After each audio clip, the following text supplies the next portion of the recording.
Madaling araw pa lamang ay gising na si Rosana. Sa maliit na kubong pawid sa gilid ng baryo, maririnig ang mahinang kaluskos ng palanggana at ang paglangit-ngit ng lumang tabo na lagi niyang ginagamit sa paglalaba.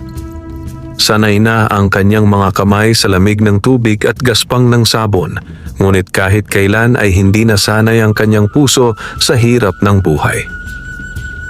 Si Rosana ay kilala sa baryo bilang masipag ngunit kapuspalad. Bata pa lamang siya nang pumanaw ang kanyang mga magulang, kaya't maaga siyang natutong kumayod para mabuhay.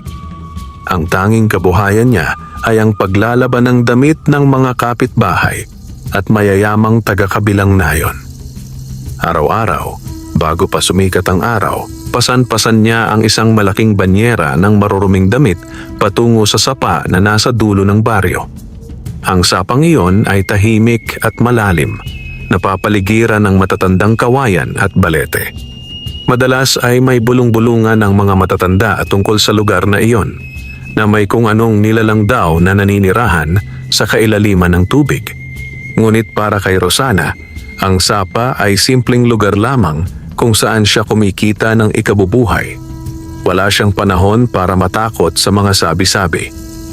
Kung may multo man dyan, sana tumulong na lang sa paglalaba. Minsan ay pabirong nasabi niya sa sarili habang inilulublob ang isang makapal na kumot sa tubig. Umagang iyon ay tila mas malamig kaysa karaniwan. Manipis ang hamog na gumagapang sa ibabaw ng sapa at ang mga dahon ng kawayan ay marahang sumasayaw sa hangin. Isa-isang binanlawan ni Rosana ang mga damit. Pinipiga ang bawat isa ng buong lakas. Pawis at tubig ang sabay na tumutulo sa kanyang noo.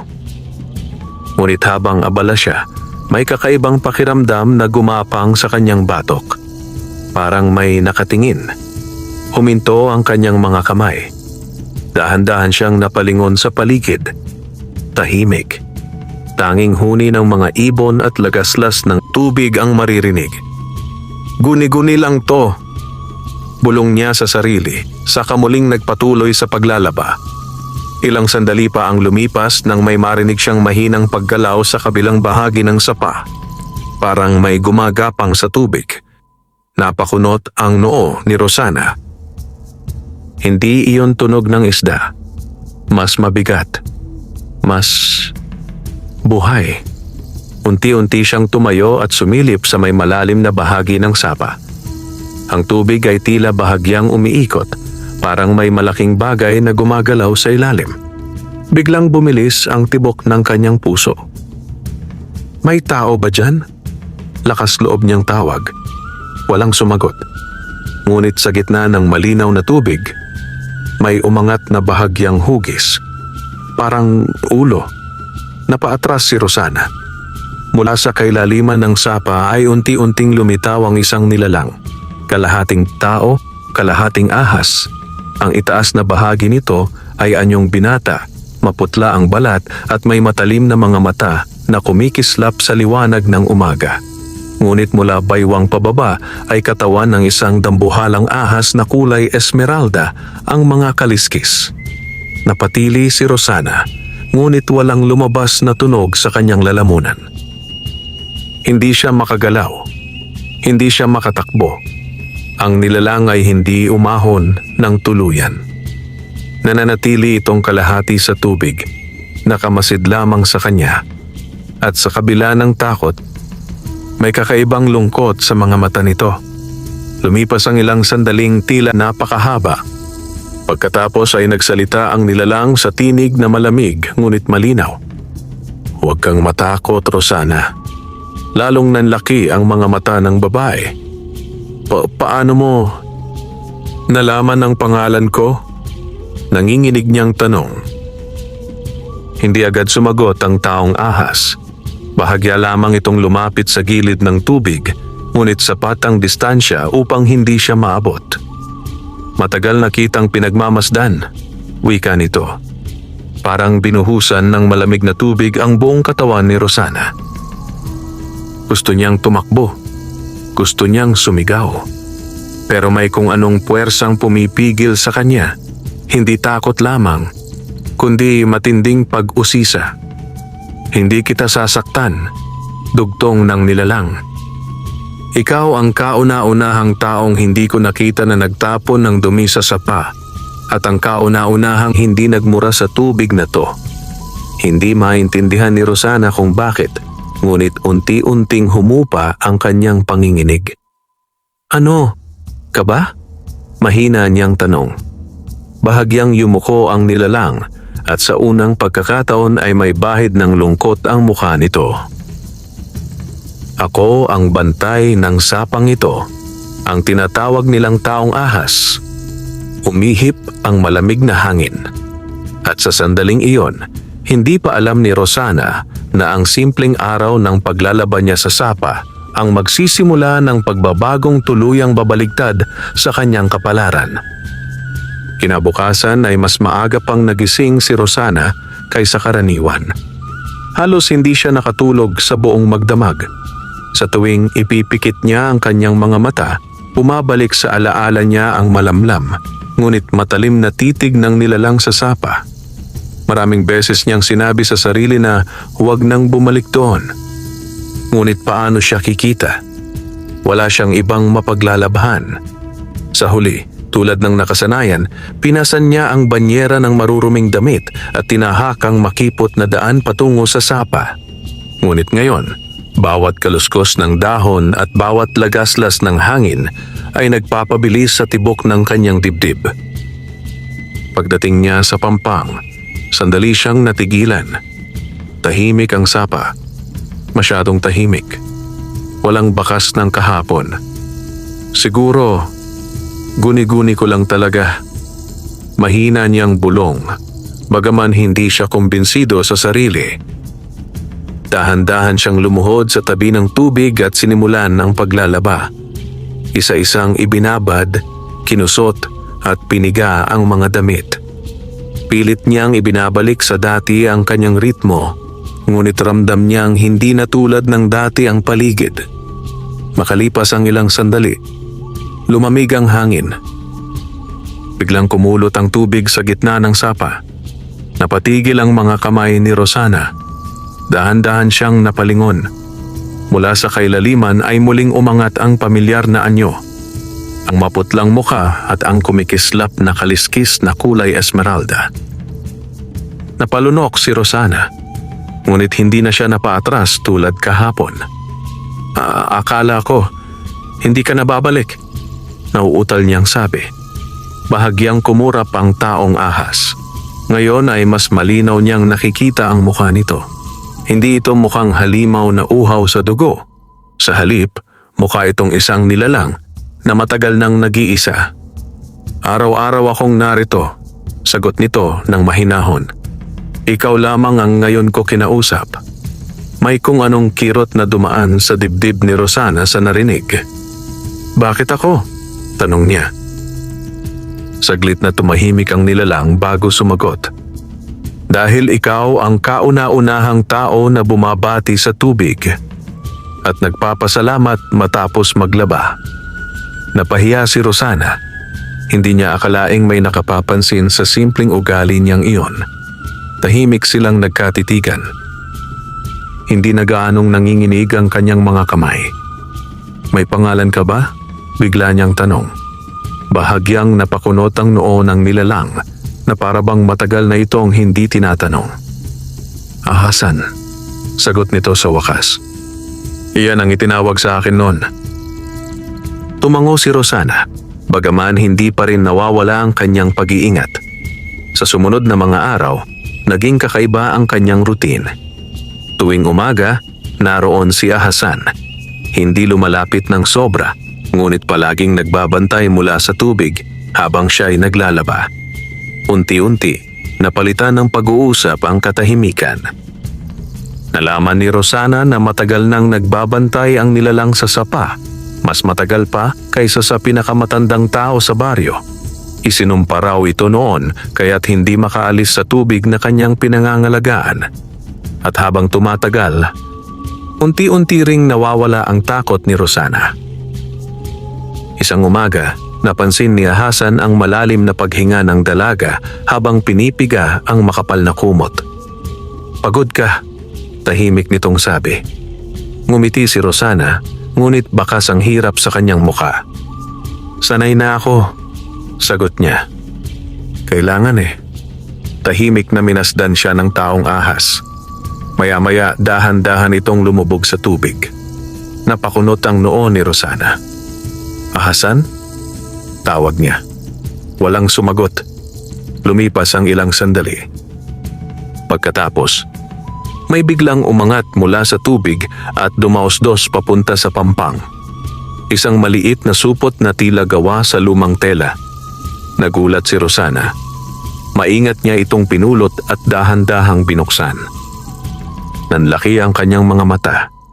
Sa loob, kumikislap ang maliliit na butil ng gintong tila buhangin. Napaatras siya. Anong ibig sabihin nito?"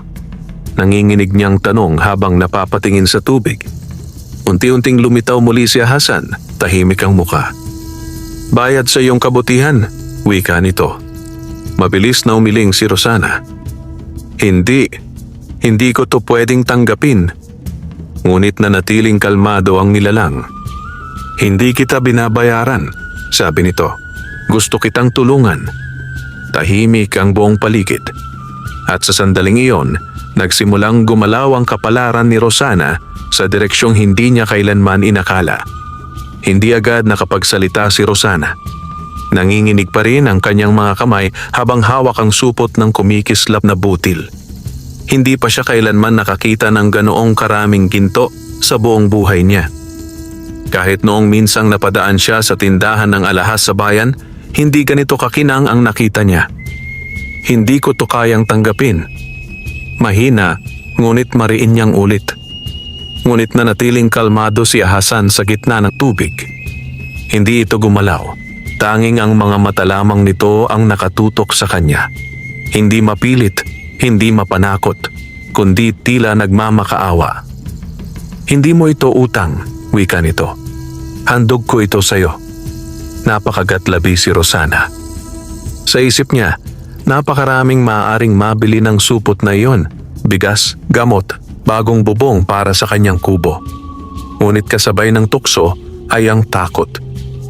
"Bakit ako?" muling tanong niya, halos pabulong. Saglit na natahimik ang taong ahas bago sumagot. "Dahil sa tagal kong nagbantay sa sapang ito, ngayon lang ako nakakita ng taong may pusong hindi sakim." Parang may kumirot sa dibdib ni Rosana. Hindi siya sanay makarinig ng ganoong salita. Ibinaba niya ang tingin sa supot, saka muling tumingin kay Hasan. "Kung tatanggapin ko to, may kapalit ba?" Diretsong tanong niya. Bahagyang umiling ang nilalang. "Wala. Ang hiling ko lamang, huwag mong sabihin sa iba ang tungkol sa akin." Tahimik ang hangin. Ilang sandaling nag-isip si Rosana. Sa wakas, marahan siyang tumango. "Sige, pero konti lang ang kukunin ko," sabi niya, sabay kurot ng maliit na bahagi ng gintong buhangin at ibinalik ang supot sa gilid ng tubig. Bahagyang kumunot ang noo ni Hasan. "Bakit hindi mo kinuha lahat?" Ngumiti si Rosana. Isang payak ngunit taos ng ngiti. "Dahil hindi ko naman pinaghirapan yan lahat." Sa unang pagkakataon, may kakaibang kislap na dumaan sa mga mata ng taong ahas. Hindi ito sanay sa ganoong sagot. Mula sa araw na iyon, unti-unting nagbago ang buhay ni Rosana. Sa maliit na bahaging ginto na kanyang tinanggap, nakabili siya ng bagong batya, mas matibay na lubid sampayan at kaunting bigas na hindi na kailangang tipirin gabi-gabi. Hindi siya yumaman agad, ngunit gumaan ang kanyang buhay. Napansin iyon ng mga kapitbahay. "Rosana, parang gumaganda ang lagay mo ha?" Minsang biro ng isang labandera. Ngumiti lamang siya at umiwas sa usapan. Tuwing umaga, patuloy pa rin siyang pumupunta sa sapa. Ngunit ngayon, may kakaiba ng inaabangan ng kanyang mga hakbang. At palaging naroon si Hasan. Minsan ay nagkukwento ito ng mga lumang alamat ng ilog at kagubatan. Minsan na may tahimik lamang itong nagbabantay habang siya'y naglalaba. Sa paglipas ng mga linggo, ang dating takot ni Rosana ay napalitan ng kakaibang tiwala. Ngunit isang umaga, may napansin siyang hindi tama. Habang papalapit siya sa sapa, may bakas ng yapak sa maputik na pampang. Hindi iyon sa kanya. Hindi rin iyon mukhang sa mga karaniwang taga-baryo. Mabigat, malalaki, at papunta sa mismong lugar kung saan siya naglalaba. Biglang nanlamig ang kanyang batok. Dahan-dahan siyang lumapit sa tubig. Tahimik ang sapa. Walang ahasan. Hindi tulad ng dati. Ahasan? Mahina niyang tawag. Walang sumagot. Tanging ang marahang pag-ikot ng tubig sa gitna ng sapa ang kanyang narinig.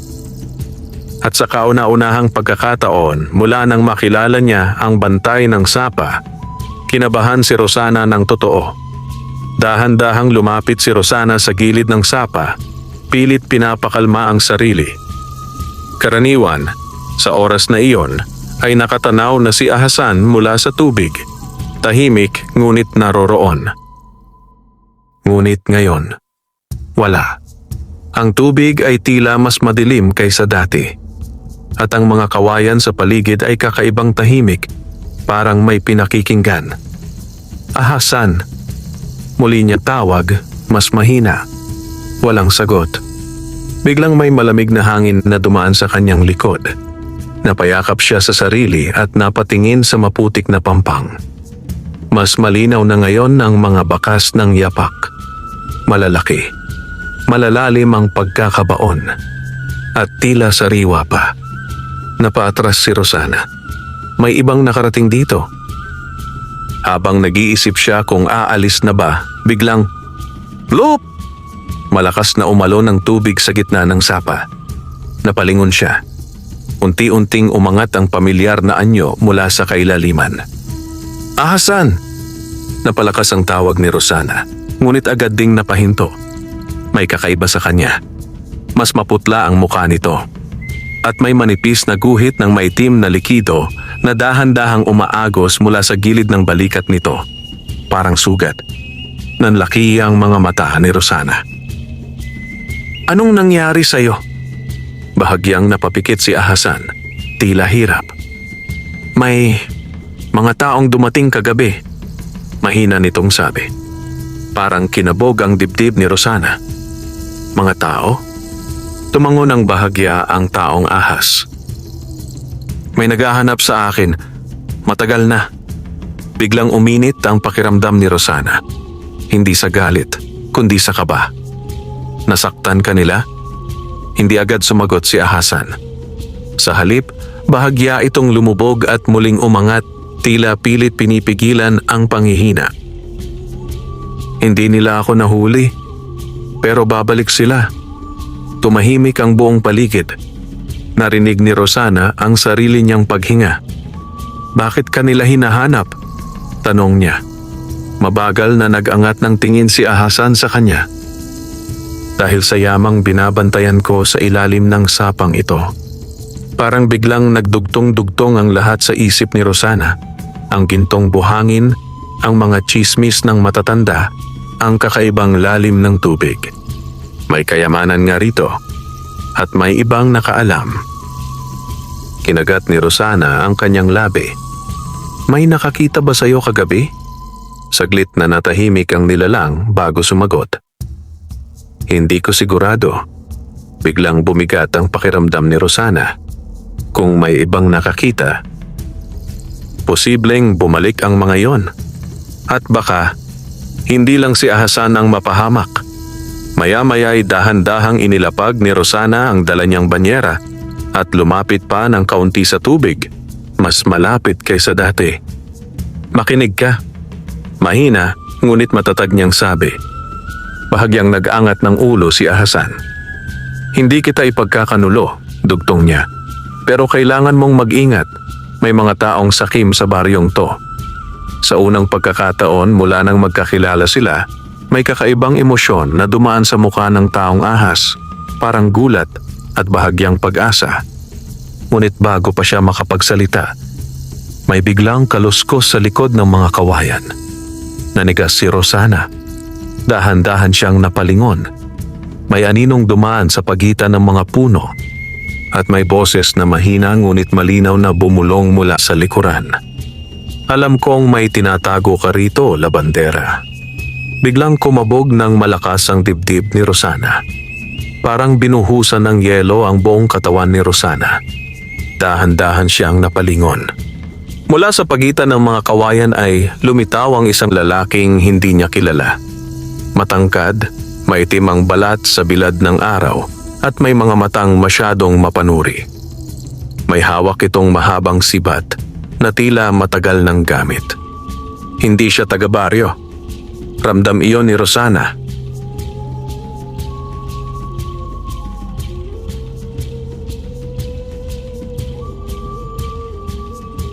Sino ka? Pilit niyang pinatatag ang boses. Ngumisi ang lalaki, mabagal at may halong panunuya. Hindi mahalaga kung sino ako, sagot nito. Mas interesado ako kung ano ang itinatago mo sa sapang to. Kumirot ang dibdib ni Rosana. Sa gilid ng kanyang paningin, nakita niyang bahagyang lumubog si Ahasan sa tubig. Tahimik, nagtatago. Mabilis na kumilos ang isip ni Rosana. Wala akong tinatago, matigas niyang sagot. Naglalaba lang ako rito araw-araw. Naglakad papalapit ang lalaki. Lumulubog ang paa sa maputik na pampang. Talaga? Malamig nitong tugon. Kasi kagabi, may nakita kaming kakaibang galaw dito sa sapa. Kami. Nanikip ang dibdib ni Rosana. Ibig sabihin, hindi lang siya. May kasama pa ito. Sinubukan niyang panatilihing normal ang kanyang mukha kahit nanginginig ang loob niya. Maraming isda rito, sabi niya. Baka yon ang nakita ninyo. Hindi agad sumagot ang lalaki. Sa halip, dahan-dahan nitong ikiniling ang ulo habang nakatitig sa kanya. Parang sinusukat kung nagsisinungaling siya. Ilang sandali ang lumipas. Pagkatapos ay bahagya itong tumawa. Matapang ka, labandera, sabi nito. Pero huwag kang mag-alala. Babalik pa kami. Parang may malamig na kamay na dumampi sa batok ni Rosana. Kapag napatunayan naming may bantay ngang halimaw ang sapang to, dugtong ng lalaki sabay higpit sa hawak na sibat. Malaki ang magiging gantimpala. Hindi na nakapagsalita si Rosana. Unti-unting umatras ang lalaki, saka naglaho muli sa pagitan ng mga kawayan. Tahimik. Masyadong tahimik. Ilang sandali pa ang lumipas bago muling kumilos ang tubig. Dahan-dahang umahon si Ahasan. Mas mabigat ang galaw kaysa dati. Napahamak kita, mahina nitong sabi. Mabilis na umiling si Rosana. Hindi, mariin niyang sagot. Pero kailangan na nating mag-isip. Nagtagpo ang kanilang mga mata. Ngayon, malinaw na sa kanya. Hindi na ito simpleng lihim. May mga taong paparating. At hindi sila titigil hanggat hindi nila nakukuha ang yamang nasa ilalim ng sapa o ang mismong bantay nito. Huminga ng malalim si Rosana. Sa unang pagkakataon sa buong buhay niya, naramdaman niyang may mas malaki pa siyang laban kaysa sa araw-araw na kahirapan. At hindi niya inaasahan na hahantong siya sa puntong kakampi niya ang isang nilalang na kalahating ahas. Makinig ka, Ahasan, mahina ngunit matatag niyang sabi. Kung babalik sila, hindi ka dapat narito sa ibabaw. Bahagyang kumunot ang noo ng taong ahas. Ano ang iniisip mo? Sumulyap si Rosana sa makapal na kumpol ng kawayan sa gilid ng sapa, ang lugar na bihirang puntahan ng tao. Unti-unti, may nabubuong plano sa kanyang isipan. Isang planong maaaring magligtas o tuluyang maglagay sa kanilang dalawa sa kapahamakan. Mahigpit na napalunok si Rosana habang nakatanaw sa makapal na kumpol ng kawayan sa gawing silangan ng sapa. Noon pa man ay iniiwasan na iyon ng mga taga-baryo. Masyadong masukal, masyadong tahimik, at sinasabing may malalim na hukay na tinatabunan ng damo. Doon napako ang kanyang tingin. Unti-unti siyang napalingon kay ahasan. May alam akong lugar. Mahina ngunit buo ang loob niyang sabi. Bahagyang nag-angat ng ulo ang taong ahas, nananatiling kalahati sa tubig. Ligtas ba roon? Huminga ng malalim si Rosana. Hindi pinupuntahan ng tao, sagot niya. At kung tama ang tanda ko, may lumang lagusan doon na konektado sa ilalim ng sapa. Saglit na nanahimik si ahasan, tila sinusukat ang kanyang sinabi. Kung totoo yan, mababa nitong tugon, maaari akong makapagtago sa mas malalim na bahagi. Tumango si Rosana. Pero kailangan nating kumilos bago sila bumalik. Hindi na nag-aksaya ng oras si ahasan. Dahan-dahan itong lumubog muli at sa ilalim ng tubig ay umikot ang malakas na agos. Parang sumasang-ayon. Samantala, mabilis na inipon ni Rosana ang kanyang mga labahin. Nanginginig pa rin ang kanyang mga kamay, pero mas malinaw na ngayon ang kanyang isip. Hindi na ito basta takot lamang, may kasama na itong determinasyon. Makalipas ang ilang sandali, muling umangat si ahasan. Handa na ako, sabi nito. Saglit na napalunok si Rosana. Kahit papaano, hindi pa rin siya lubusang sanay sa anyo nito, ngunit pinilit niyang magpakatatag. Sumunod ka sa gilid ng sapa, sabi niya. May makipot na bahagi roon na natatakpan ng damo.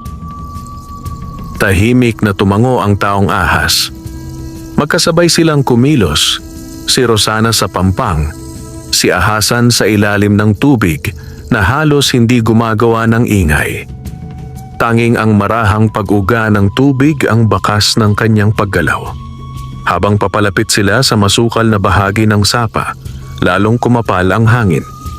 Halos hindi na pumapasok ang sikat ng araw sa ilalim ng nagkukumpulang kawayan. Huminto si Rosana. Narito na, bulong niya. Maingat niyang hinawi ang makapal na damo sa gilid ng tubig. Unti-unting lumitaw ang isang makitid na siwang sa pagitan ng mga ugat at bato. Halos hindi mapapansin kung hindi mo alam ang hahanapin. Nanlaki ng bahagya ang mga mata ni ahasan. Matagal na itong lagusan, mahina nitong sabi. Alam mo? Gulat na tanong ni Rosana. Bahagyang tumango ang nilalang. Pero matagal ko na ring hindi nararamdaman ang bukana nito. Natabunan na pala. Hindi na sila nag-aksaya ng oras. Dahan-dahang lumusot si ahasan sa makipot na siwang. Sa sandaling iyon, umalon ng bahagya ang tubig, saka muling tumahimik. Lumipas ang ilang segundo. Pagkatapos ay narinig ni Rosana ang mahina, ngunit malinaw na tinig mula sa ilalim. May malalim na silid dito. Ligtas ako pansamantala. Napabuntong hininga si Rosana sa wakas. Ngunit hindi pa tapos ang kaba sa kanyang dibdib. Dahil habang nakayuko siya sa pampang, may narinig siyang sabayang yapak mula sa di kalayuan. Hindi na isa, marami na sila. Mabilis siyang tumayo at sumilip sa pagitan ng mga kawayan.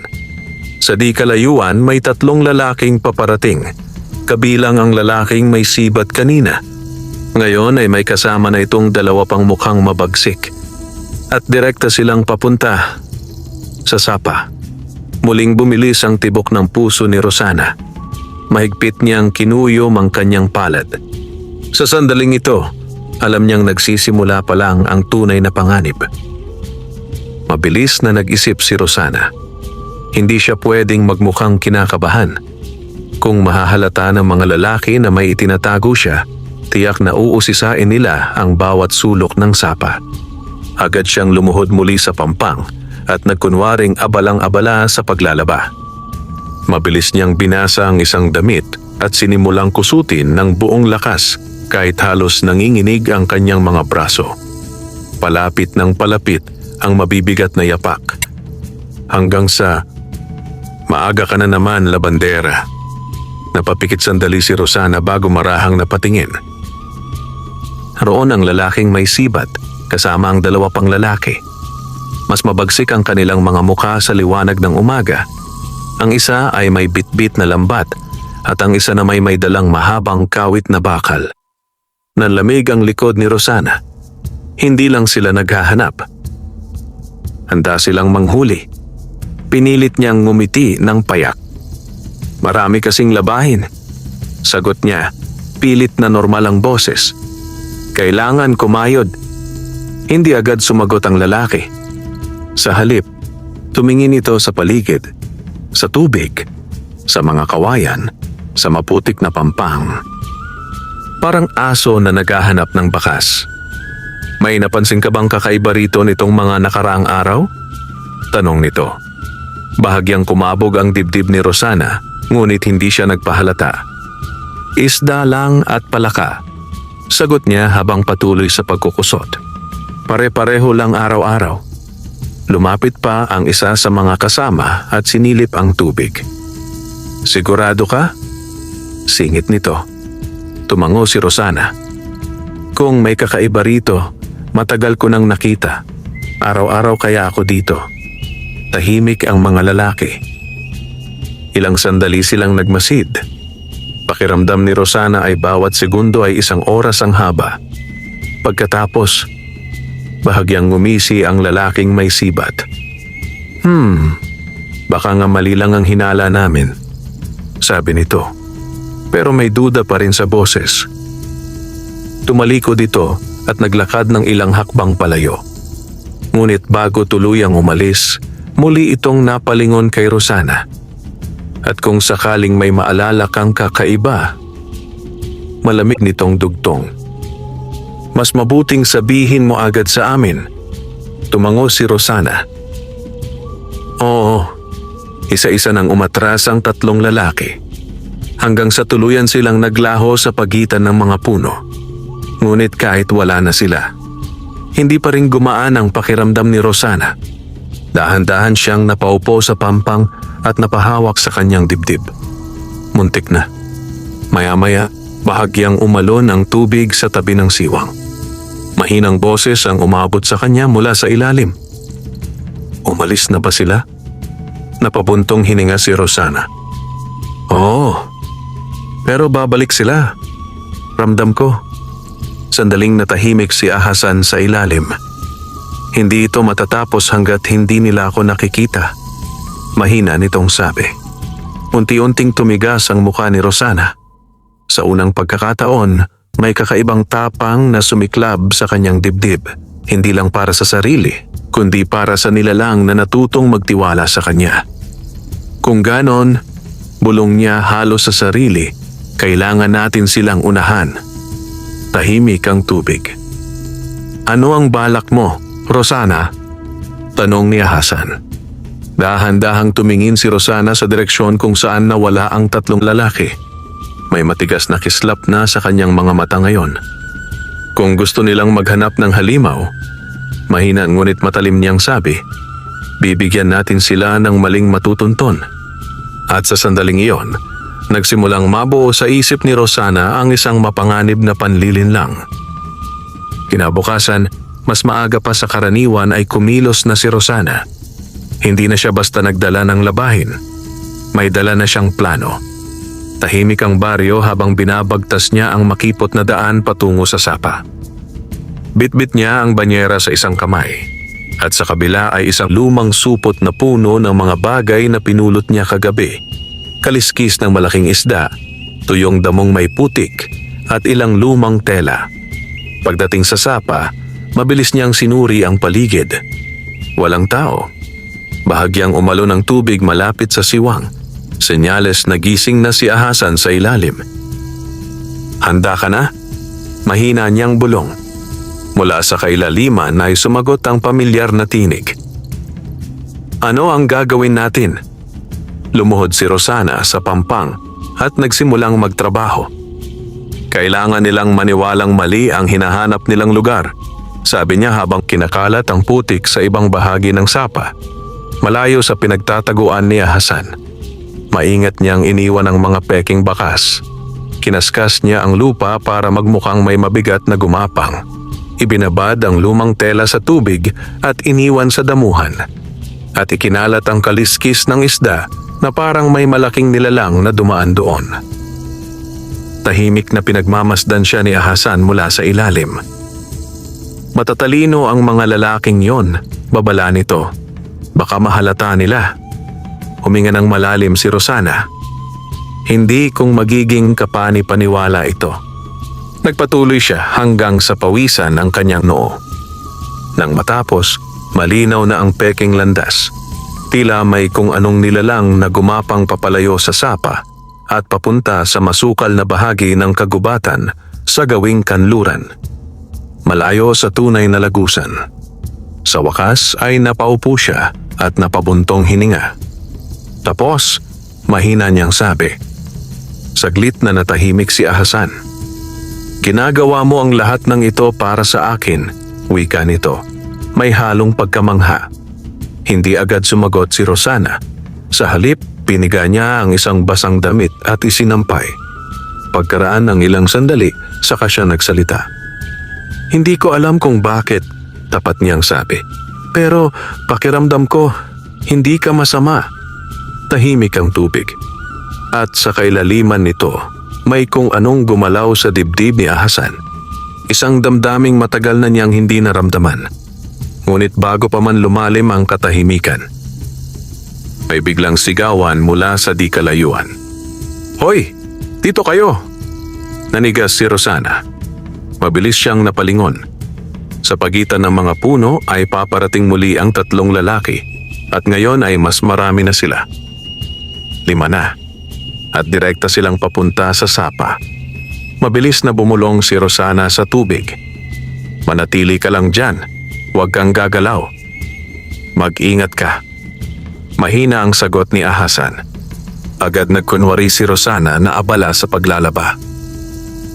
Ilang sandali lang ay naroon na ang grupo. Napansin agad ng lalaking may sibat ang mga bakas sa lupa. Hoy! Biglang sabi nito, sabay turo sa peking marka. Isa-isang lumapit ang mga kasama niya. Yumuko ang isa at hinipo ang putik. Mukhang sariwa. Bulong nito. Mahigpit na kinuyom ni Rosana ang palad sa ilalim ng tubig, pilit kinokontrol ang kaba. Tahimik ang grupo habang sinusundan ng tingin ng peking bakas. Papalayo. Papasok sa masukal na kagubatan. Ilang sandali ang lumipas. Pagkatapos, ngumisi ang lalaking may sibat. Nasabi ko na sa inyo, sabi nito. May halimaw nga rito. Tumayo ito at itinuro ang direksyon ng peking landas. Doon tayo.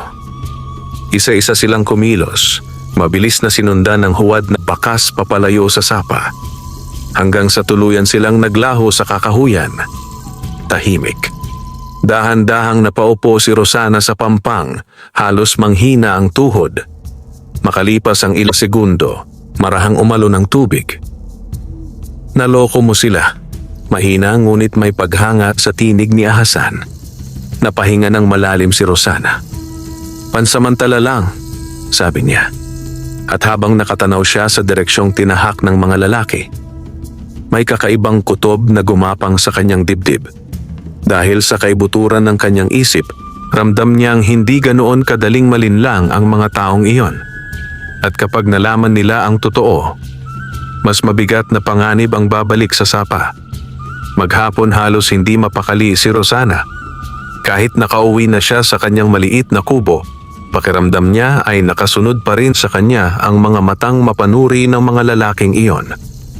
Habang inaayos niya ang kaunting bigas na kanyang lulutuin, paulit-ulit bumabalik sa isip niya ang kutob na hindi pa tapos ang lahat. At tama ang kanyang pakiramdam. Kinagabihan, habang tahimik ang baryo at tanging kuliglig ang maririnig sa paligid, may kumaluskos sa labas ng kanyang kubo. Naniga si Rosana. Dahan-dahan niyang inilapag ang sandok. May anino na gumalaw sa dingding na gawa sa pawid. May tao sa labas. Hindi siya huminga. Unti-unti siyang lumapit sa siwang ng bintana at sumilip. 2 lalaki ang nakatayo malapit sa kanyang bakuran. Hindi ang tatlong nakita niya kanina, kundi ibang muka. Ngunit kapareho ang tindig. Mabagsik, mapaghinala. Narinig niya ang mahinang usapan ng mga ito. Sigurado ka ba sa sinabi ni Cardo? Kailangang may alam yang labanderang yan. Araw-araw siya sa sapa. Nanlamig ang batok ni Rosana. Binabantayan siya. Mabilis siyang umatras sa bintana at napahawak sa kanyang dibdib. Kung nagdududa na ang mga ito sa kanya, hindi naligtas si Hasan. Hindi na rin siya. Lumipas ang ilang sandali bago tuluyang umalis ang dalawang lalaki. Ngunit hindi pa rin agad gumalaw si Rosana. Umupo siya sa gilid ng kanyang papag, tahimik na nag-iisip. Unti-unting tumigas ang kanyang muka. Hindi pwedeng hintayin ko lang sila. Mahina niyang bulong sa sarili. Kinabukasan, bago pa sumikat ang araw, nagmadali siyang pumunta sa sapa. Tahimik ang paligid. Pagdating niya sa pampang, agad siyang lumuhod. Hasan, mahina niyang tawag. Halos agad umalon ng tubig sa siwang. May nangyari?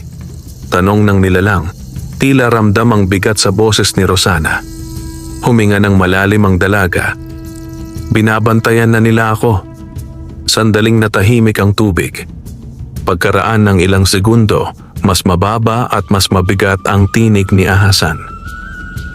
Kasalanan ko ito. Mabilis umiling si Rosana. Hindi, pero kailangan na nating maghanda. Unti-unting umangat si Hasan sa bukana ng siwang. Ingat na hindi lumabas ng buo. Ano ang nakita mo kagabi? Tanong nito. Isinalaysay ni Rosana ang lahat. Ang mga lalaking nagmamasid, ang pangalan na kanyang narinig, at ang malinaw na pagdududa ng mga ito. Habang nakikinig si Hasan, unti-unting tumalim ang kanyang mga mata. Kung ganon, mahina nitong sabi. Hindi na sila titigil. Tahimik ang hangin. Narinig ni Rosana ang sariling tibok ng puso. Hasan, mahina niyang tawag. Napatingin ang nilalang sa kanya. Kung dumating ang oras na makita kanila, napalunok siya. Lalaban ka ba? Hindi agad sumagot ang taong ahas. Sa unang pagkakataon, may mabigat na alaala na dumaan sa kanyang mukha. Matagal na akong hindi lumalaban. Mababa nitong tugon. Pero kung kailangan, gagawin ko. Ikakaibang lamig na dumaan sa hangin. At sa sandaling iyon, parehong alam ni na Rosana at Hasan. Ang tahimik nilang lihim sa sapa ay unti-unti nang nagiging isang digmaan na hindi na nila maiiwasan. Kinagabihan, mas lalong naging mabigat ang hangin sa paligid ng baryo. Habang ang karamihan ay mahimbing na natutulog, si Rosana ay gising pa rin sa loob ng kanyang kubo. Nakaupo siya sa gilid ng papag, yakap ang kanyang mga tuhod, nakikinig sa bawat kaluskos sa labas. Hindi na siya mapakali. Parang may paparating. Biglang, may mahinang sipol mula sa labas. Nanigas siya. Hindi iyon karaniwang tunog ng hangin. May ritmo, may pakay. Dahan-dahan siyang lumapit sa bintana at sumilip sa siwang. Nanlaki ang kanyang mga mata. Sa di kalayuan, may tatlong aninong gumagalaw sa dilim, papunta sa direksyon ng sapa. Mabilis ang kanilang hakbang. Parang may hinahabol na oras. Kumirot ang dibdib ni Rosana. Hindi sila naloko. Pulong niya. Hindi na siya nagatubili. Agad niyang kinuha ang lumang alampay at tahimik na lumabas ng kubo. Kahit nanginginig ang tuhod, pinilit niyang magmadali sa makipot na daan patungo sa sapa. Madilim ang paligid, tanging buwan ang nagbibigay ng maputlang liwanag. Habang papalapit siya sa sapa, mas malinaw niyang naririnig ang mga boses. Sigurado ako, dito yon nagtatago. Maghiwa-hiwalay tayo. Nanikip ang dibdib ni Rosana. Masyado na silang malapit. Pagdating niya sa pampang, halos hingalin siya. Hasan! Pabulong, ngunit apurahang tawag niya. Halos agad na kumilos ang tubig sa siwang. Rosana? Narito na sila, mabilis niyang sabi. Hingal ang boses. Hinahanap ka nila ngayon. Isang mabigat na katahimikan ang bumalot sa tubig. Pagkatapos ay mas umalo ng ilalim. Ibang galaw kaysa dati. Mas malakas. Mas mabigat. Kung ganon, mababang sabi ni Hasan, kailangan ko nang umalis sa lagusang ito. Nagulat si Rosana. Saan ka pupunta? May sandaling katahimikan bago sumagot ang nilalang. May mas malalim na bahagi ang sapa, isang kuweba sa ilalim ng bato. Doon nila ako hindi basta maaabot. Humigpit ang hawak ni Rosana sa kanyang alampay. Ligtas ka ba roon? Kung hindi nila ako masusundan. Oo, ngunit bago pa sila makapag-usap pa, may biglang kaluskos sa likod ng mga kawayan. Napalingon si Rosana. May ilaw ng sulo na sumilip sa pagitan ng mga dahon. Malapit na. Umalis ka na. Mahina ngunit mariing utos niya. Sandaling nagtagpo ang kanilang mga mata, tao at nilalang ng sapa. Sa unang pagkakataon, may malinaw na pag-aalala sa mukha ni Hasan. Mag-ingat ka, Rosana. Kasunod nito, malakas na umalo ng tubig habang mabilis itong lumubog sa kailaliman. Halos kasabay noon. Hoy, sino yan? Napaharap si Rosana. Lumabas mula sa mga kawayan ang lalaking may sibat kasama ang dalawa pa. May hawak na sulo at lambat. Nahuli nila siya. Mabilis na kumilos ang isip ni Rosana. Pinilit niyang magmukhang gulat na gulat. Ako po, sabi niya. Naglalaba lang ako. Ngunit hindi kumbinsido ang lalaki. Dahan-dahan itong lumapit. Naniningkit ang mga mata. 10 oras na ng gabi? Naglalaba ka? Malamig nitong tanong. Nilunok ni Rosana ang kaba. Kailangan ko po. Marami pong labahin bukas. Tahimik ang mga lalaki.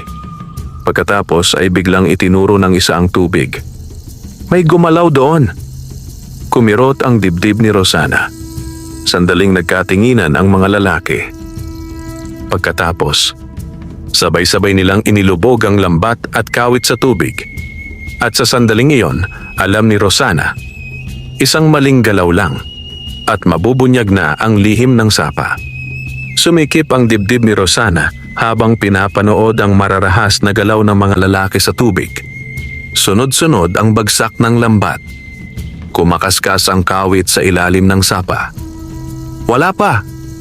Sigaw ng isa. Laliman mo! Utos ng lalaking may sibat. Halos hindi na makahinga si Rosana. Sa loob-loob niya ay nagdarasal siyang makalayo na si Hasan sa mas malalim na bahagi. Ngunit bawat segundo ay parang kutsilyong unti-unting umiikot sa kanyang sikmura. Maya-maya, may sumabit sa kawit. Hoy! Sigaw ng isa. May nahila ako! Nanlaki ang mga mata ni Rosana. Mahigpit niyang kinuyom ang kanyang palad. Dahan-dahang hinila ng lalaki ang kawit palabas ng tubig. Tumutulo ang putik. May nakasabit. Isang piraso ng lumang tela na kanina lamang ay itinapon ni Rosana bilang bahagi ng panlilinlang. Saglit na natahimik ang grupo. Pagkatapos ay napamura ang lalaking may sibat. Lintik, basura lang. Halos bumigay ang tuhod ni Rosana sa lihim na paghinga. Ngunit hindi pa tapos ang lalaki.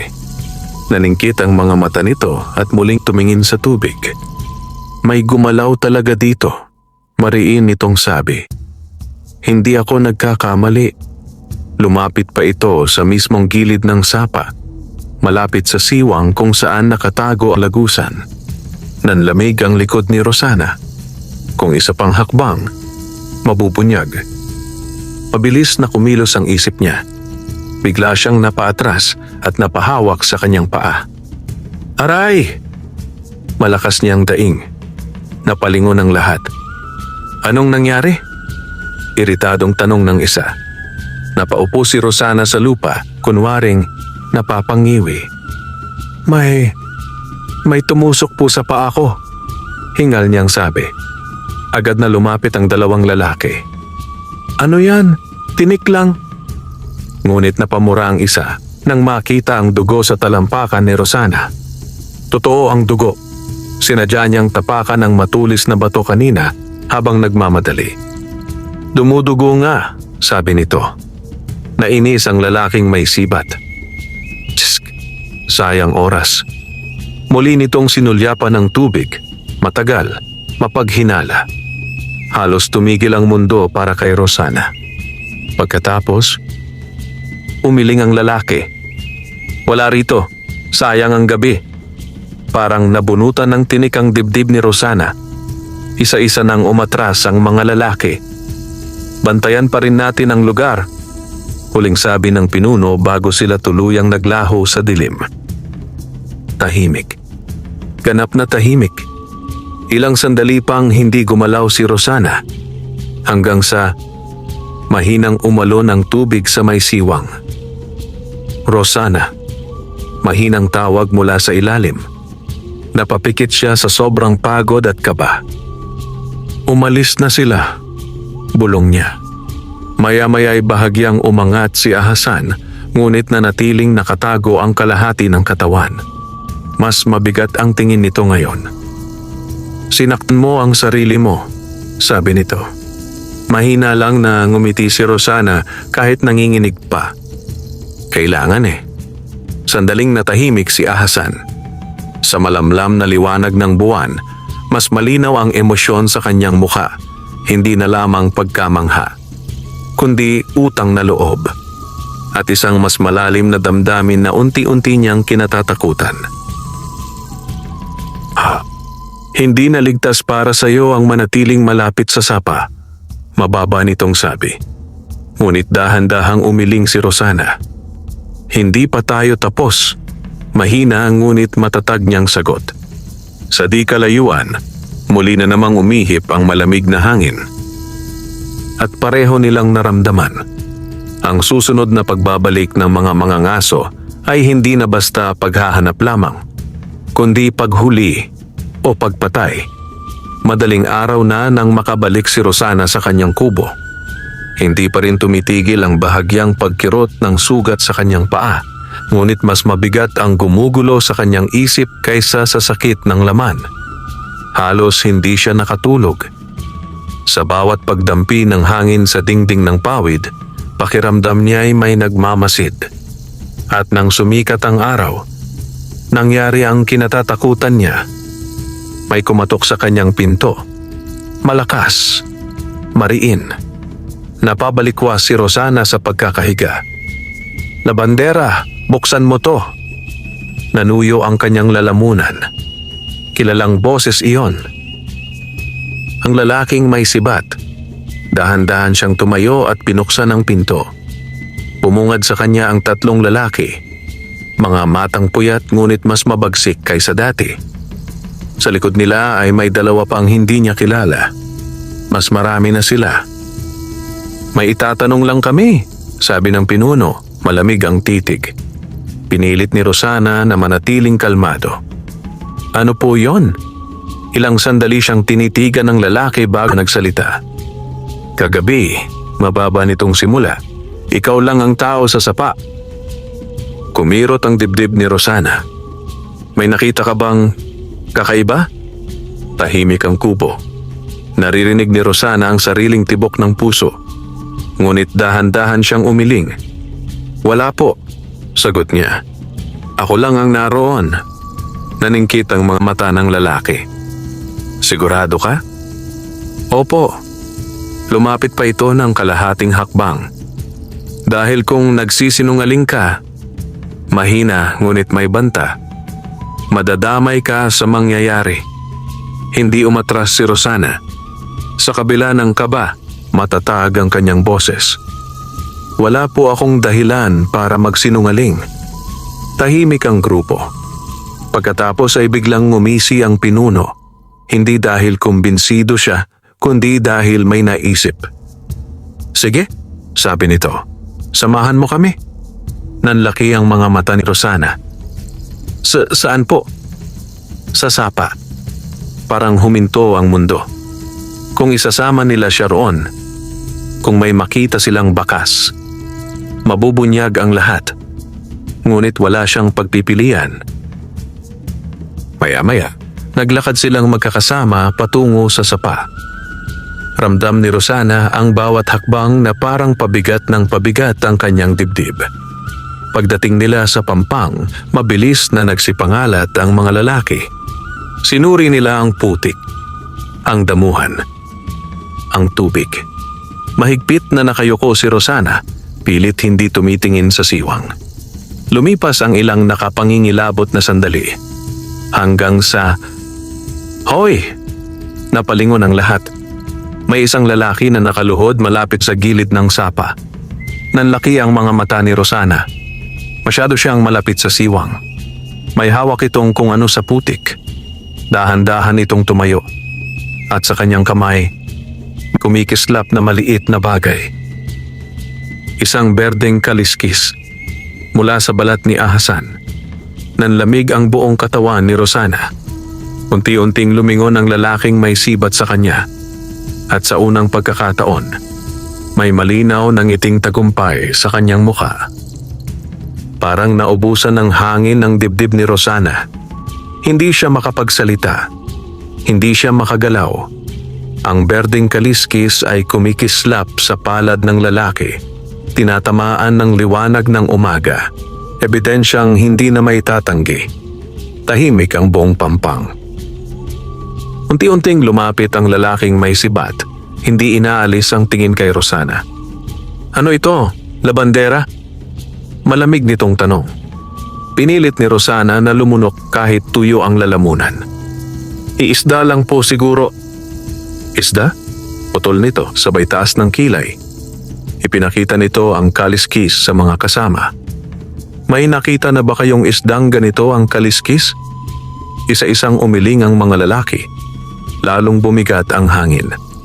Lumapit pa ang pinuno kay Rosana hanggang halos isang dipa na lang ang pagitan nila. "Alam mo kung ano to?" Mababa nitong sabi. Mahigpit na kinuyom ni Rosana ang kanyang palad sa likod ng kanyang katawan. Hindi siya pwedeng bumigay ngayon. "Hindi ko po alam," matikas niyang sagot. Sandaling nagkatitigan sila. Pagkatapos, biglang tumawa ang lalaki. Ngunit walang saya sa tunog. "Sige," sabi nito. "Kung ayaw mong magsalita." Ibinulsa nito ang kaliskis. "Kami na lang ang maghahanap." Mabilis itong humarap sa mga kasama. Lambat, kawit, hukayin ang paligid. Nanlaki ang mga mata ni Rosana. Hindi pwede." Nagsimulang kumilos ang mga lalaki. Ang iba'y lumusong sa mababaw bahagi ng sapa. Ang iba naman ay nagsimulang kalikutin ang mga ugat at bato sa gilid. Palapit sila ng palapit sa siwang. Sumikip ang dibdib ni Rosana. Kung magpapatuloy ito, matatagpuan nila si Ahasan. At sa sandaling iyon, may biglang malamig na hangin na dumaan sa ibabaw ng tubig. Mahina sa una, halos hindi pansin. Pagkatapos, unti-unting umikot ang tubig sa gitna ng sapa. Napatigil ang isang lalaki. "Hoy," bulong nito. Lalong lumakas ang pag-ikot. Gumapang ang maliliit na alon patungo sa pampang. Napaatras ang dalawang lalaking nasa tubig. "Ano to?" Biglang, bumulwak ang tubig sa gitna ng sapa. Parang may dambuhalang gumalaw sa kailaliman. Napatili ang isa. May kung ano sa ilalim. Nagkagulo ang grupo. Mabilis na napalingon ang pinuno sa gitna ng sapa, naniningkit ang mga mata. Sa gilid, nanigas si Rosana. Alam niya ang galaw na iyon. Hindi iyon aksidente. Hindi iyon takot. Kusang gumagalaw si Ahasan. At sa unang pagkakataon mula nang magkakilala sila, handa na itong magpakita. Unti-unting umangat ang isang maitim na anino mula sa ilalim ng tubig. At sa sandaling iyon, Naramdaman ni Rosana na magsisimula na ang unos na hindi na nila kayang pigilan. Unti-unting umangat ang anino mula sa kailaliman ng sapa. Una ang maitim na hugis. Pagkatapos ay ang kumikislap na berdeng kaliskis na sumalo sa liwanag ng araw. Napaatras ang mga lalaki. Ano yan? Sumunod na lumitaw ang maputlang mukha ni Ahasan. Ngayon ay hindi na nagtatago, hindi na tahimik na tagamasid. Ang kanyang mga mata ay malamig at matalim, at ang malapad na katawan ng ahas ay dahan-dahang pumalibot sa mababaw na bahagi ng tubig. Napaurong ang dalawang lalaking nasa sapa, halos matisod sa pagmamadali. Lintik, totoo nga. Ang lalaking may sibat ay nanatiling nakatayo, ngunit kita ang pagigting ng kanyang panga. Sa wakas, bulong niya. Sa gilid, nanlalamig ang buong katawan ni Rosana. Hindi ito ang plano. Hindi ganito. Tahimik na tumitig si Ahasan sa grupo. Ang kanyang tinig ay mababa ngunit umaling-awngaw sa buong pampang. Umalis kayo. May bigat ang bawat salita. Sandaling natahimik ang mga lalaki. Pagkatapos, biglang sumigaw ang isa. Hulihin natin! Parang sumabog ang tensyon. Sabay-sabay nilang inihagis ang lambat. Ngunit, mabilis sa galaw ni Ahasan. Isang malakas na pitik ng buntot. Splash! Tumilapon ang tubig at napaatras ang dalawang lalaki. Nabitawan ng lambat. Nagkagulo ang grupo. Mag-ingat! Ang laki! Sinugod ng lalaking may sibat ang gilid ng tubig at buong lakas na inundayan ang sibat pababa. Ngunit sa isang iglap, umiwas si Ahasan. Sumadsad ang sibat sa putik at sa susunod na sandali, umikot ang mahabang katawan ng taong ahas sa mababaw na bahagi. Hindi umaatake, kundi humaharang. Nagbabala. Umalis kayo habang may oras pa. Malamig nitong ulit. Ngunit ang kasakiman ay mas malakas kaysa takot. Gantimpala yan! Sigaw ng isa. Huwag ninyong paalisin. Muling sumugod ang tatlo. Sa gilid, hindi na nakatiis si Rosana. Tama na! Sigaw niya. Sandaling napalingon ang lahat, tao at nilalang. Humakbang si Rosana papunta sa pagitan. Nanlaki ang mga mata ng pinuno. Umalis ka dyan, babae! Ngunit matatag ang tindig ni Rosana kahit nanginginig ang kanyang tuhod. Wala siyang ginagawang masama sa inyo! Sigaw niya. Bakit ninyo siya hinahabol? Naningkit ang mga mata ng lalaki. Hindi mo naiintindihan, malamig nitong sagot. Kayamanan ang binabantayan niyan. Tahimik ang hangin. Unti-unting tumigas ang mukha ni Rosana. Kung kayamanan lang ang habol ninyo, mababa niyang sabi, wala kayong karapatang pumatay. Saglit na natahimik ang grupo. Ngunit ang pinuno ay ngumisi lamang.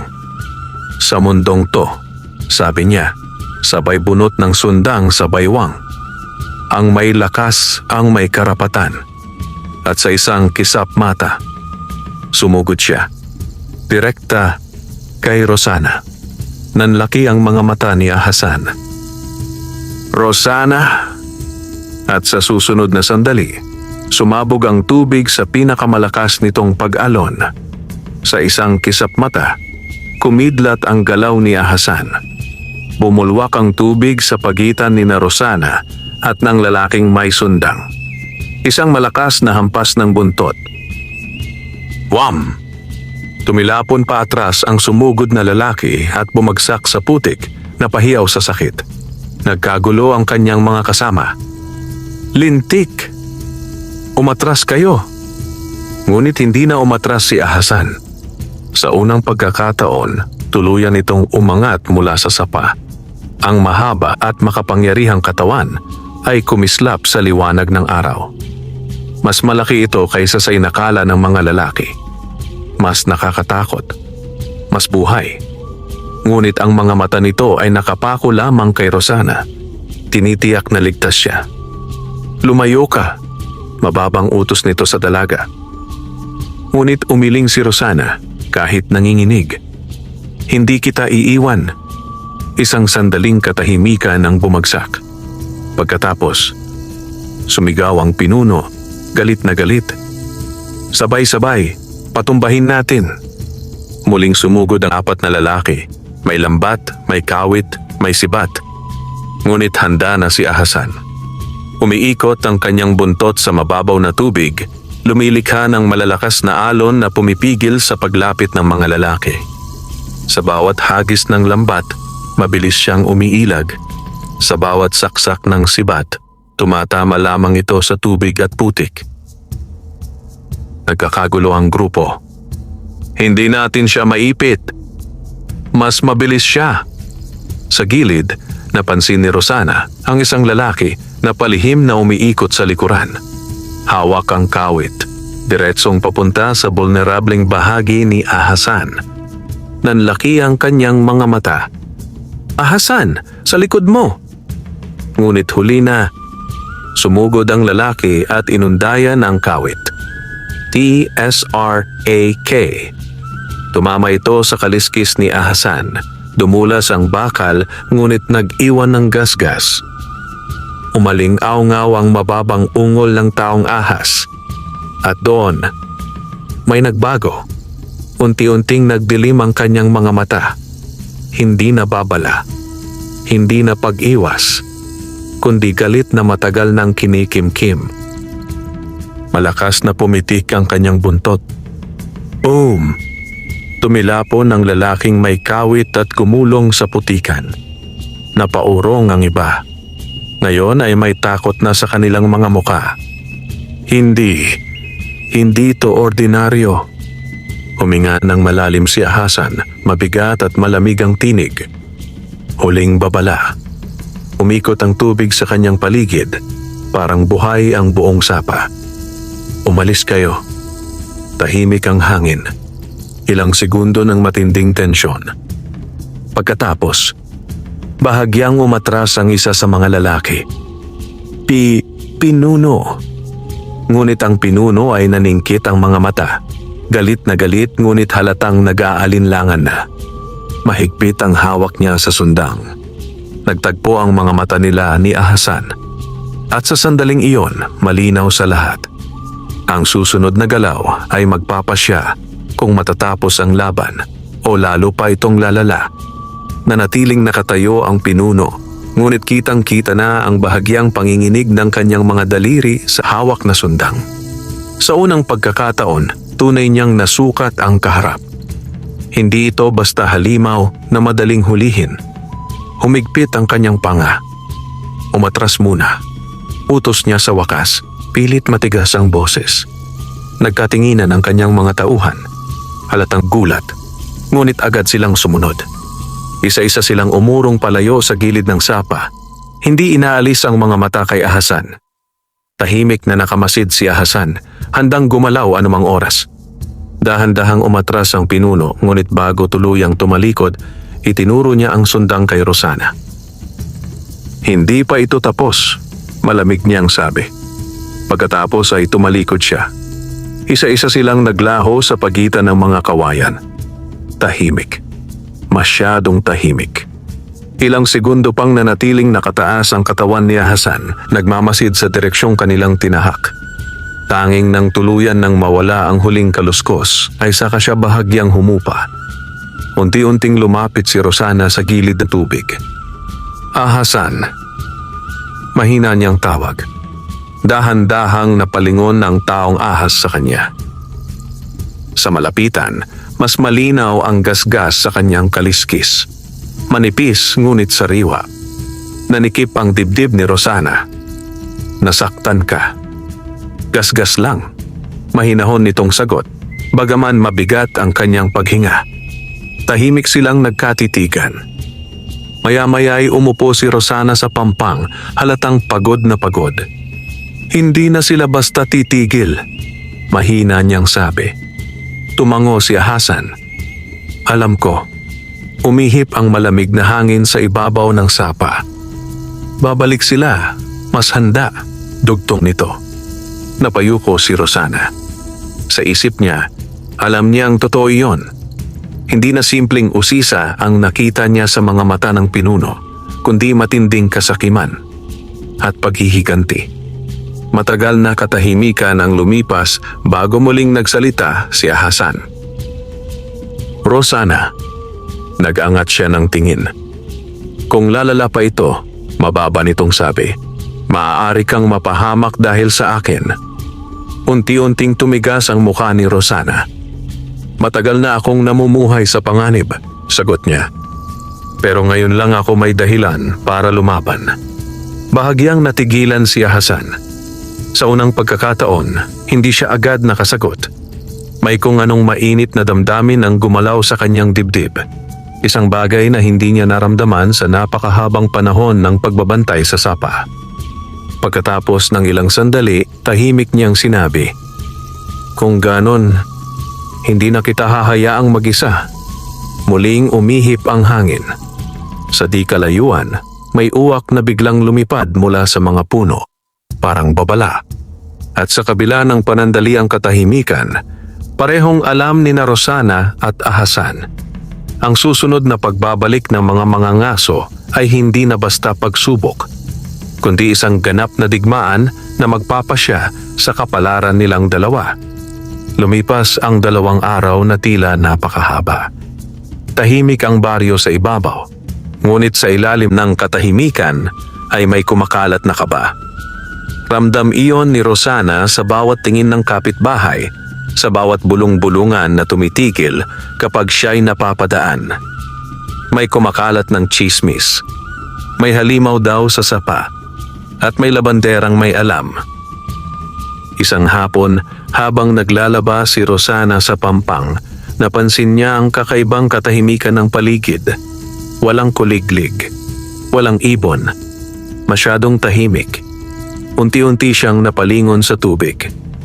Hasan, mahina niyang tawag. Agad na umalo ng siwang at bahagyang umangat ang taong ahas. Ngunit bago pa ito makapagsalita, may malakas na busina na umalingaw-ngaw mula sa daan patungo sa baryo. Nanlaki ang mga mata ni Rosana. Hindi iyon karaniwang tunog sa kanilang lugar. Mabilis siyang tumayo at sumilip sa pagitan ng mga kawayan. Nanlamig ang kanyang batok. Sa di kalayuan, may parating na kariton. Ngunit hindi iyon pangkaraniwan. May nakakabit na bakal na lambat sa likod at nakasakay ang pinuno kasama ang mas marami pang lalaki. Mas handa, mas armado. May dala pang malalaking lambat na bakal at makakapal na lubid. Bumalik sila. Mahina ngunit mabigat ang sabi ni Hasan mula sa tubig. Hindi na napigilan ni Rosana ang kaba sa kanyang dibdib. Mas marami sila ngayon. Humigpit ang mga mata ni Hasan. At mas handa. Mabilis na nag-isip si Rosana. Hindi na ito tulad ng dati. Hindi na sapat ang panlilinlang.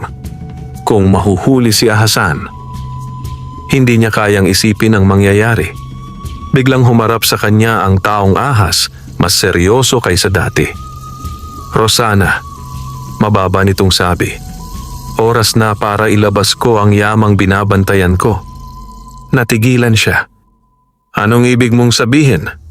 Bahagyang lumubog si Hasan at nang muli itong umangat, may kakaibang liwanag na sumasalamin sa ilalim ng tubig. "Hindi lang ako bantay ng sapa," sabi nito. "May sumpang nakatali sa akin at sa kayamanang nasa kailaliman." Nanlaki ang mga mata ni Rosana. Sa di kalayuan, papalapit na ang kariton.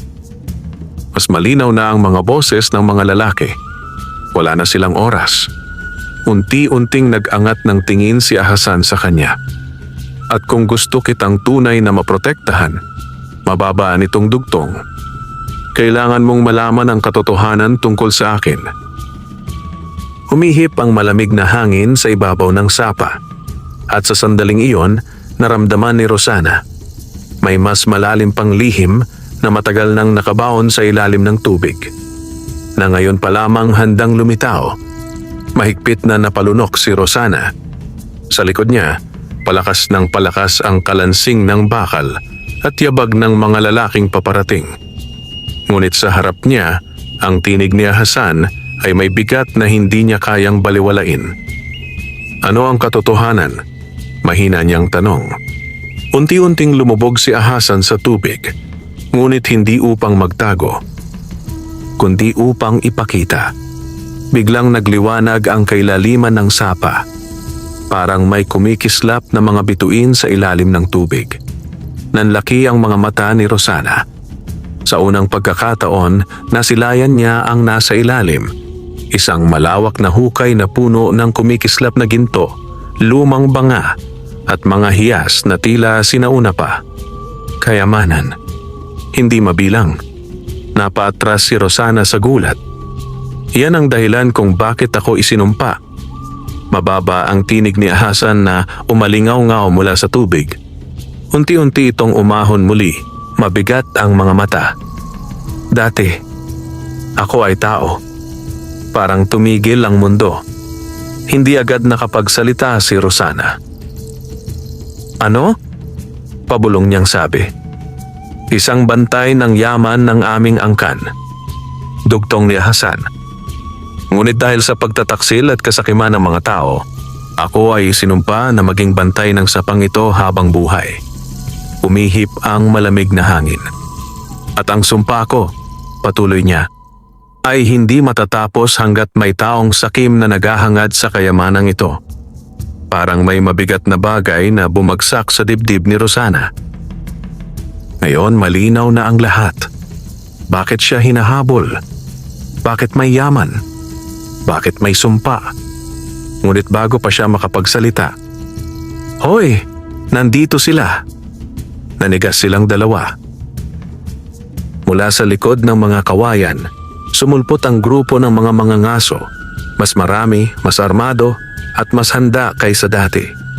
May dalang bakal na lambat, may sibat, may lubid, at may ngiting sakim sa mga labi. Umakbang pasulong ang pinuno.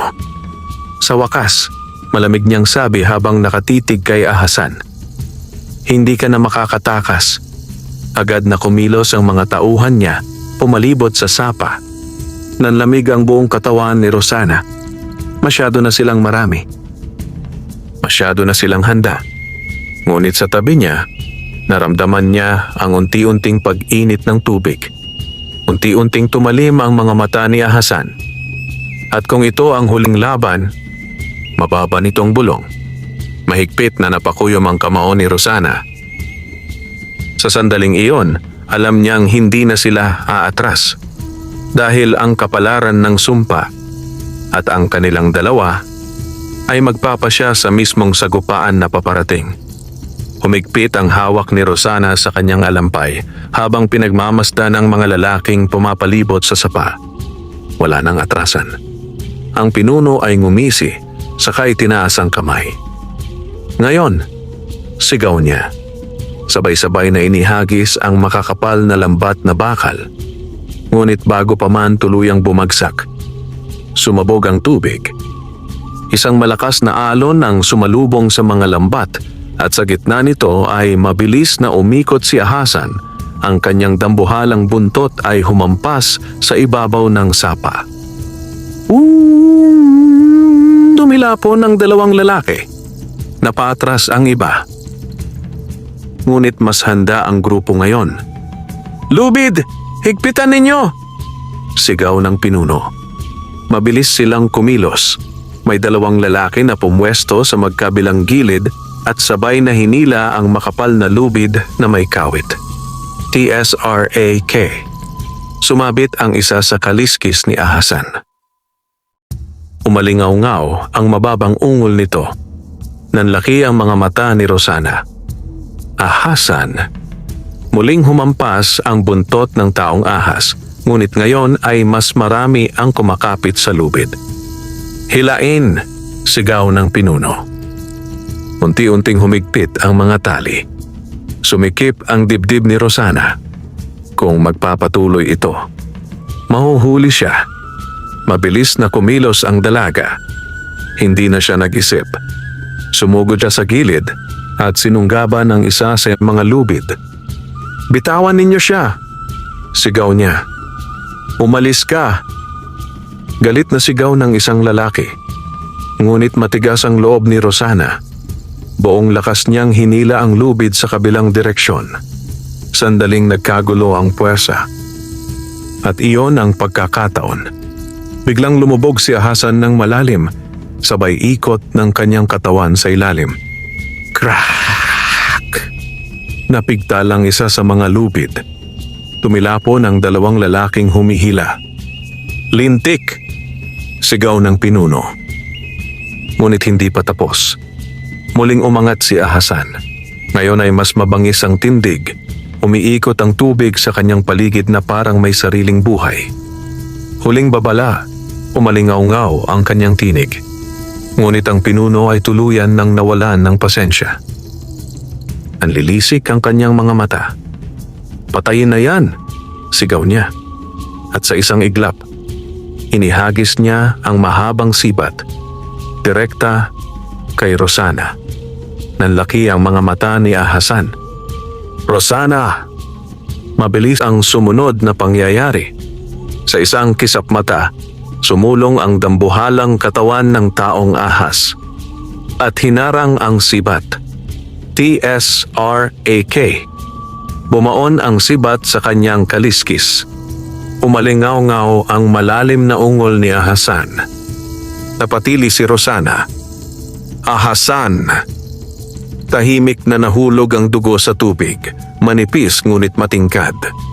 At sa sandaling iyon, may nagising na mas matagal pang natutulog sa kailaliman ng sapa. Unti-unting umikot ang buong tubig. Mas malakas, mas mabigat, mas mapanganib. Dahil ngayon, hindi na lamang si Ahasan ang nagagalit. Pati ang mismong sumpa ng sapa ay nagsisimula ng kumilos.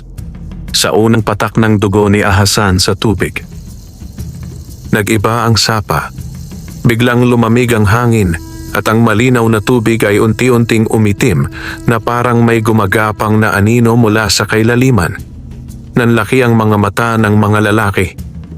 "Ano to?" Umandar ang alon. Hindi na basta galaw ni Ahasan. Mas malalim, mas sinauna. Parang may ibang puwersang nagising. Umigting ang katawan ni Ahasan habang nakabaon ng sibat sa kanyang kaliskis. Ngunit sa halip na manghina, mas lalong tumalim ang kanyang mga mata. "Huli na kayo!" Mababa at umalingaw-ngaw ang kanyang tinig. Sa gitna ng sapa, biglang bumula ang tubig. Bumulwak. Parang may higanting huminga mula sa ilalim. Napaatras ang mga lalaki. "Pinuno, may mali." Ngunit huli na ang babala. Mula sa kailaliman, biglang umikot ang tubig at bumuo ng dambuhalang alon na umararo papunta sa pampang. Natumba ang tatlong lalaki. Nagkagulo ang grupo. "Umatras! Hindi ito normal!"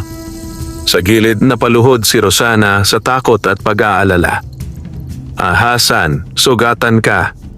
Ngunit dahan-dahang umangat ang taong ahas. Tila binabalot ng umiikot na tubig ang kanyang katawan.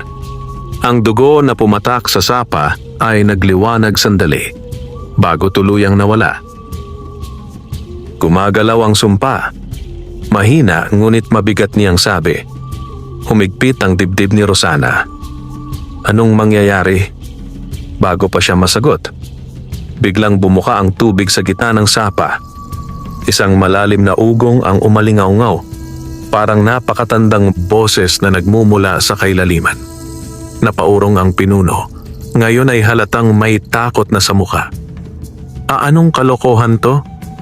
Unti-unting umangat mula sa ilalim ang isang umiikot na haligi ng tubig, madilim at mabigat, parang buhay na anino.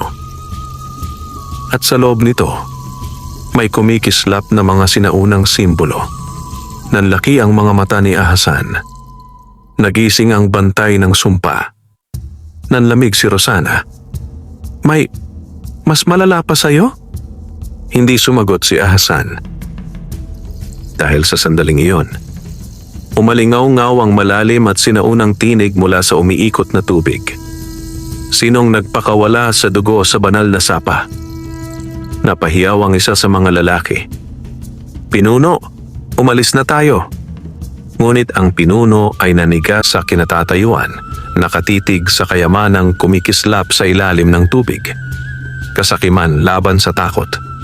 At sa mukha niya, nanalo ang kasakiman. Mahigpit niyang hinawakan ang sundang. Kunin ang yaman, sigaw niya. Nanlaki ang mga mata ni Rosana. At sa sandaling iyon, alam niyang mas lalala pa ang unos na kakaharapin nila. Hindi kayo nakinig. Umalingaw-ngaw ang sinaunang tinig sa buong sapa. Sa isang iglap, sumabog ang umiikot na haligi ng tubig. Parang buhay na ahas ang malalakas na alon na kumawala mula sa gitna at mabilis na gumapang papunta sa pampang. Whoosh! Tinamaan ng dalawang lalaking papalapit sa tubig at sabay silang tumilapon paatras. Nagkagulo ang grupo. Tumakbo kayo. Hindi to normal. Ngunit ang pinuno, si Cardo, ay nanatiling nakatayo. Nanlilisik ang mga mata sa kumikislap na kayamanan sa ilalim. Mga duwag! Sigaw niya. Ilang anino lang yan. Mabilis niyang inundayan ang lubid na may kawit, direkta sa gitna ng sapa. Ngunit bago pa ito makalubog, isang dambuhalang alon nang biglang umangat at hinampas ang lubid. Snap! Napigtal ang tali. Nanlaki ang mga mata ni Cardo. Sa gilid, pilit na tumayo si Rosana kahit nanginginig. Tama na! Sigaw niya. Umalis na kayo habang may oras pa. Ngunit huli na. Unti-unting bumuka ang tubig sa gitna. Mas malalim, mas madilim. At mula roon ay dahan-dahang umangat ang hugis na hindi pa kailanman nakita ni Rosana. Hindi ito ganap na anyo. Hindi tao. Hindi hayop.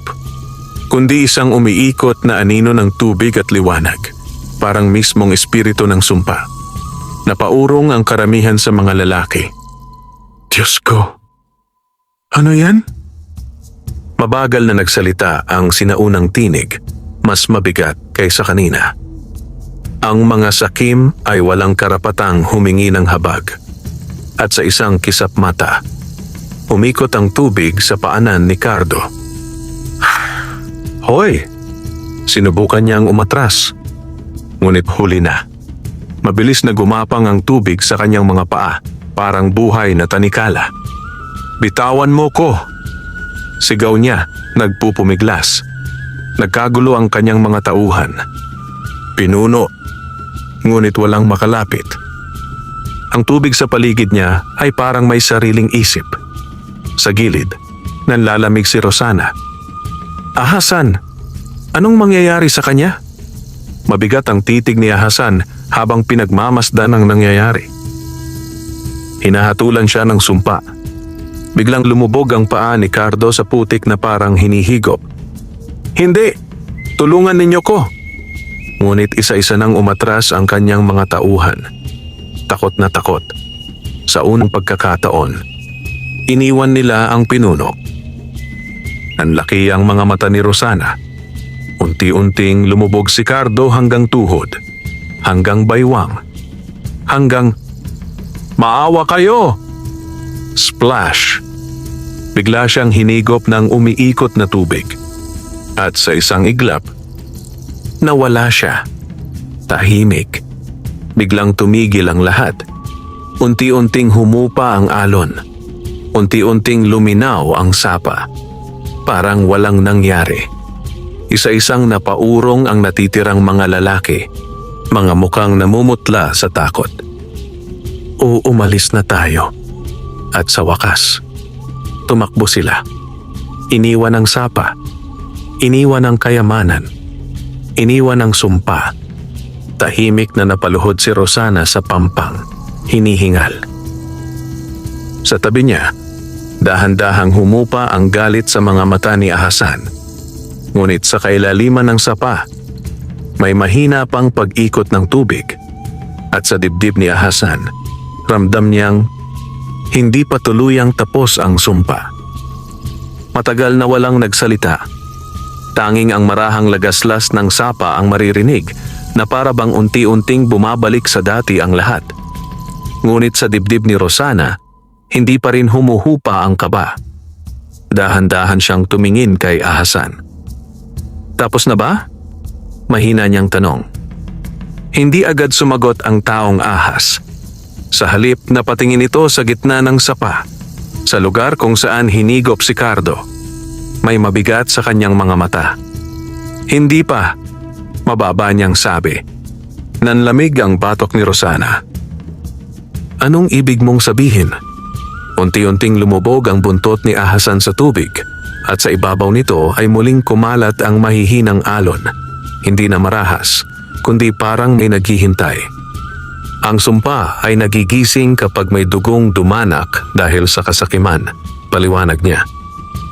Ngunit hindi ito tuluyang mawawala hanggat hindi natutupad ang kapalit. Napakunot ang noo ni Rosana. Kapalit? Mabagal na napalingon sa kanya si Ahasan. At sa unang pagkakataon, may lungkot sa kanyang mukha.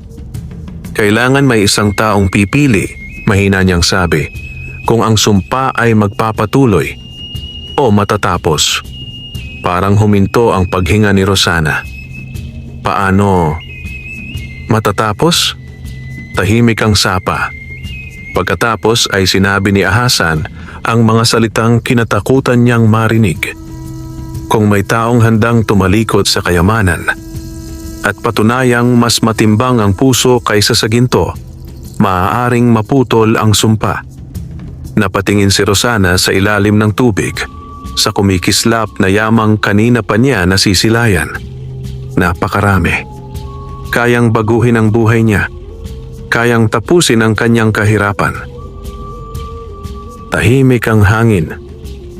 At kung walang pipili, mahina niyang tanong. Mananatili akong bantay, sagot ni Ahasan.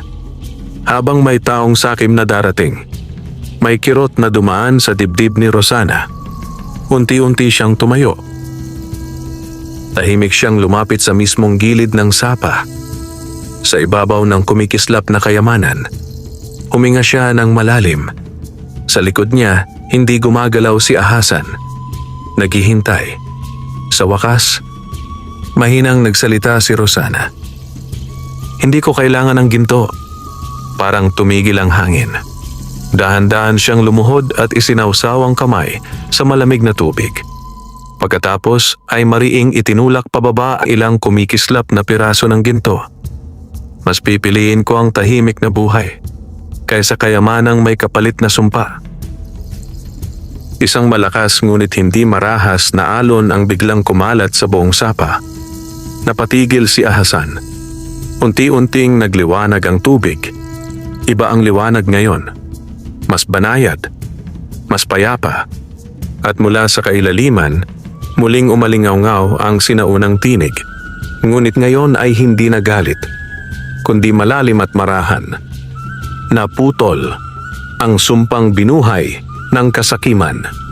Nanlaki ang mga mata ni Rosana. Unti-unting bumalot ang liwanag kay Ahasan. Nanginginig ang kanyang katawan. Ahasan? Nag-aalalang tawag ni Rosana. Unti-unting nagbago ang anyo ng taong ahas. Ang kumikislap na kaliskis ay nagsimulang maglaho.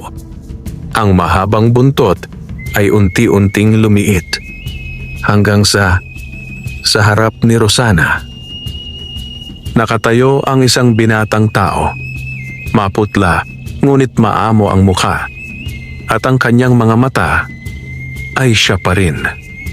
Ahasan, pabulong ni Rosana. Marahang ngumiti ang binata. Ngayon ay malaya na. Salamat, Rosana. At sa wakas, sa unang pagkakataon matapos ang napakahabang panahon, natahimik ang sapa. Ganap. Wakas.